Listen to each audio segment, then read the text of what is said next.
G'day guys, Pete here from Ace Creative, and it is so great that you guys can join me again. Hey, thanks everyone for your support over the last few videos. They've been going really well and it means a lot. I've been loving your comments and my channel is steadily growing. So remember, I've got the goal to get 1,000 subscribers by the end of 22 and slowly inching there. So if you like this content, or even if you don't like it, hit the subscribe button. Don't forget to ring the bell and do the comment and like thing. So today I'm doing something really different, something that I haven't really done before. For my birthday, I got a GoPro. This is actually the second one I had. I bought the GoPro number 3, like the original one, way back in the day for like $100. It was terrible. In fact, it was a waste of money, but it was fun to use. But for my birthday, I've got this GoPro 10. Which I've been really excited about doing point of view, shooting POV stuff. So today's video is all about that. So what I've done is got my X-T1 and I've got a vintage 28mm lens, f2.8. Hopefully that picks that up. It's always hit and miss with this setup. I hit Brisbane City over the weekend one morning, and my goal was to get some really cinematic shots. You've probably not been able to tell with most of my videos I like unedited. I do a lot of unedited challenges. I use some of the Fujifilm weekly or Fuji X weekly recipes from that fantastic website and try and do a lot of unedited stuff. And you'll probably also, if you've seen my film videos, I really don't edit my film shots, and I'm certainly not against editing them, not in the slightest, but most of my stuff is straight out of camera. But I wanted to do something different this time. I really wanted to create some cinematic shots and that really kind of ethereal, saturated look. So that's really the purpose of this challenge or this video, is just to see if with a really simple setup, the X-Trans system is a decade old now. This X-T1's the X-Trans 2 sensor, so not as old. And a vintage lens. This lens is probably 40 years old. It's built like a tank and it's so soft. It's the softest lens I've ever used.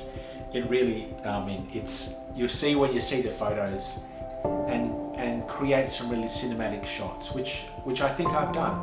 I've got 13 photos up. Through this video, what I've tried to do is incorporate the POV, so I put my GoPro or my camera, I've got a hot shoe mount, and done a couple of seconds before each photo, just so you can see exactly what's happening in the scene, and then obviously you'll see the edited photo, which I really quite like. I think I got some really nice images. So this video really encompasses quite a few different elements. I mean, first of all, the point of view, shooting the POV stuff with the GoPro, which is exciting. And this GoPro 10 it's amazing. I mean, you can do it side to side and it's still, it's got this horizon leveling, which really is fantastic. Any movement it seems to compensate for, and does the 4K slow-mo stuff, which I'm yet to really tinker with. So there's that point of view element. But the second element, is using the vintage lens, which vintage lenses for me were a gateway to film, gateway drug you might say, and so getting back to that, which I really enjoyed. I tossed up whether I should do film yesterday or morning or digital, and I'm glad I went digital because the photos that I captured would have looked really mediocre unedited on film, just not that good enough to create beautiful photos in that setting unedited. So using the vintage lenses, which I really enjoyed. And the third element was editing those photos in a way that's cinematic, which I think I did, and I think you'll see when you see the edited photos, they're probably running through now, that they are. There's a real cinematic element, which is really tickling my fancy right now. So if you got to this point, guys, I really appreciate it. Let me know if any of these elements tickle your fancy, or what you think about it all in combination. If you like the POV footage, tell me, because I'm really looking to do more of that, to be honest, to get some of that during the shoot kind of footage. I really like that. So tell me if you like that. If you've used a vintage lens or you're using a vintage lens on mirrorless cameras, let me know as well, and let me know about the editing. I'm really I don't want anyone to think, looking at my previous videos, that I'm against editing, because again, nothing could be further from the truth.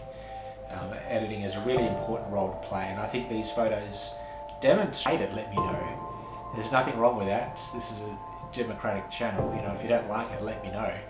I still appreciate it. I mean, I'll probably think you're wrong, but you can still tell me. It's good for the channel, it's good for me. So if you got this far, guys, I really appreciate it. Let me know your comments below. Please subscribe if you haven't done so already. Hit me up in the socials. You'll see below links to the different things that I use.